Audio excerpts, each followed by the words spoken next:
Eso es lo más importante del mercado, como decimos, en una jornada en la que no tenemos grandes referencias. Ahí están los datos, las claves del día. Vamos ahora con la interpretación, en este caso con Adrián Celaya, presidente de Ecae Group. ¿Qué tal, Adrián? Muy buenas tardes.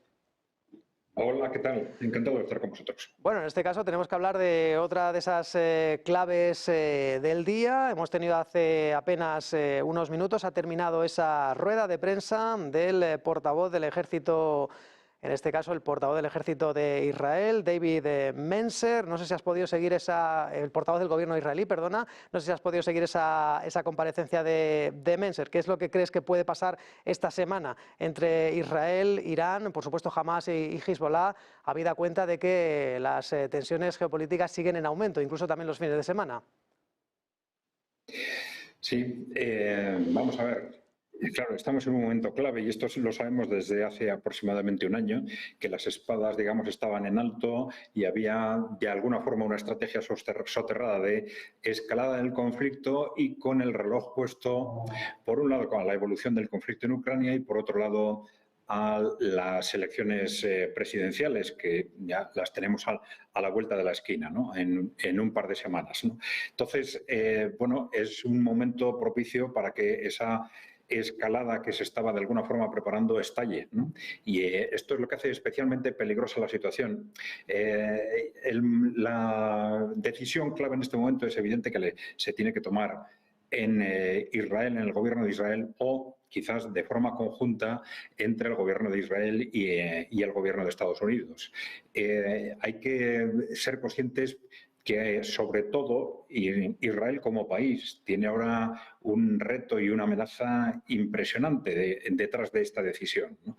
Depende hasta dónde llegue esa escalada que se ha intentado desde hace mucho tiempo, pero claro, ahora es el momento en que esa escalada que se pretendía pues está de alguna forma al alcance de la mano.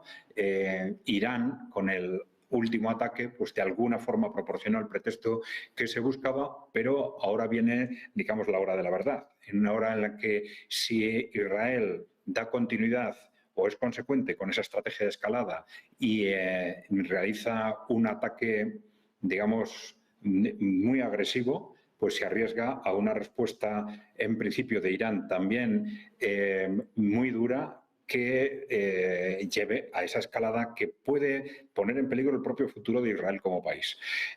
Claro, aquí tenemos no solo los intereses de Israel, sino los intereses de Estados Unidos. No hay que este conflicto no se puede analizar por separado sin tener en cuenta el contexto global. Estamos en un contexto de enfrentamiento entre los países emergentes y Occidente que se refleja, por un lado, en distintos frentes, y Oriente Medio es uno de ellos. Ucrania es el otro y el Pacífico es el tercero, si se quiere, ¿no? Entonces, son esos tres frentes los que van a estar a la vez analizándose y en función de las estrategias que se decidan. Hay que pensar que en el poder central, en principio en Washington, pues se apretará el acelerador en uno de ellos o en otro. Pero claro, aquí podemos tener intereses muy diferentes entre Washington e Israel, porque Israel realmente se está jugando su futuro y en este caso de una forma física, ¿no?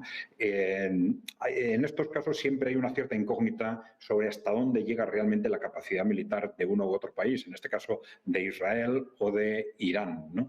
Y hay muchas capacidades que solo se demuestran en el momento de la verdad.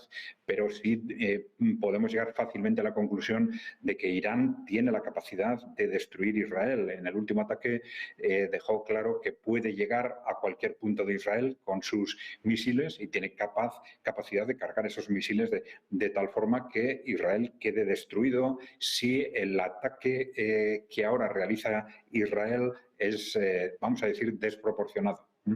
Entonces, eso puede convenir desde el punto de vista de una estrategia de Estados Unidos, poner en juego el futuro de Israel, me refiero, pero desde luego difícilmente se explica desde el punto de vista de los intereses de los ciudadanos de Israel o del propio país, ¿no? Es realmente un momento histórico que puede ser definitivo para este país. Eso es lo que hay sobre el tablero. El próximo movimiento, Adrián, en este caso de la partida, es el viaje de Antony Blinken a Israel. Es verdad que está englobada dentro de una gira por Oriente Medio. ¿Qué crees que es lo que puede pasar? De momento tenemos esas declaraciones de Netanyahu. Ha dicho que Irán ha cometido un error y los que han atacado pagarán un alto precio por ello. ¿Tú crees que este viaje está encaminado a, bueno, intentar el imposible de los imposibles, un acuerdo de rehenes, o que le pida por favor que no haya un aumento de tensiones hasta que acaben las elecciones estadounidenses? Bueno, vamos a ver, sí está claro que la estrategia de fondo no es una estrategia de Israel que esté más o menos tolerada por Estados Unidos.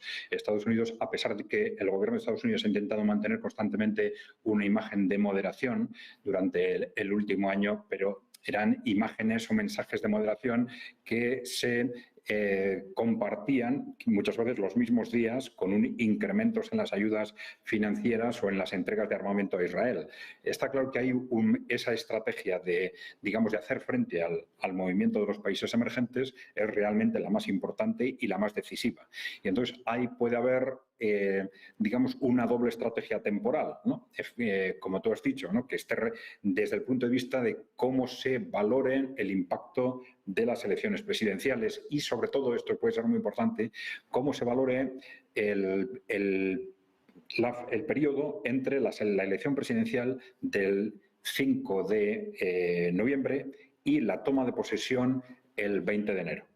Es decir, por un lado, al gobierno actual de Estados Unidos no le interesa, digamos, desde el punto de vista electoral, un estallido justo antes de las elecciones, pero tampoco le interesa renunciar a la capacidad de generar ese estallido que probablemente sí les conviene desde ese punto de vista de esa estrategia global de hacer frente a los países emergentes a través de lo que puede ser, digamos, el eslabón débil que aparentemente puede ser Irán, ¿no? Entonces, para no renunciar, esto significaría pedirle a Israel que acordar con Israel un tempus en base a que el estallido no se produzca antes del 5 de noviembre, pero sí antes del 20 de enero, siempre contando con que ese periodo van a gestionarlo de forma adecuada. En ese sentido, fue precisamente como Donald Trump dijo claramente que a partir de si gana las elecciones, él va a hacer todo lo posible para controlar la situación internacional a partir de ese día. Pero esto no está nada claro. Pero esa puede ser una cuestión clave. ¿Qué va a pasar entre el día 5 de noviembre y el 20 de enero si el gobierno actual va a seguir realmente controlando la política internacional, controlando estas crisis, o Donald Trump ya va a tener capacidad, de hecho, para intervenir, condicionar o reorientar estas decisiones?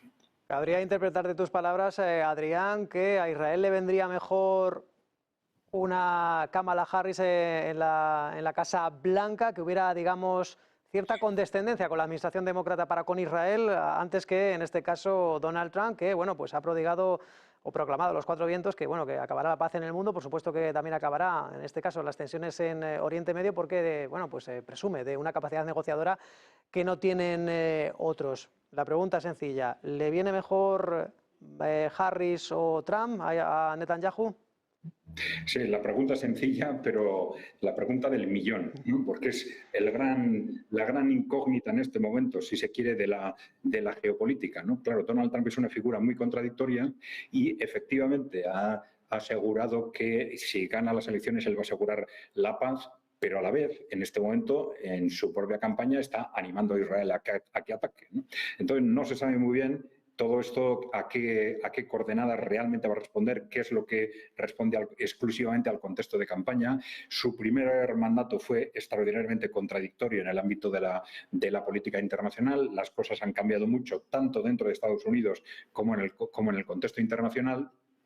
Y se puede mantener una duda de fondo sobre cuáles son realmente las intenciones de Trump y del trumpismo en el ámbito geopolítico en ese segundo mandato. Pero sí es cierto que los distintos interlocutores, y hablo de los países emergentes por un lado, de los grandes enemigos de Donald Trump, si se quiere, en el Partido Demócrata, en Wall Street, y de personas clave en su entorno, están actuando dando por supuesto aparentemente que Donald Trump en este segundo mandato sí va a apostar por ese asegurar la paz a toda costa y por incardinar a Estados Unidos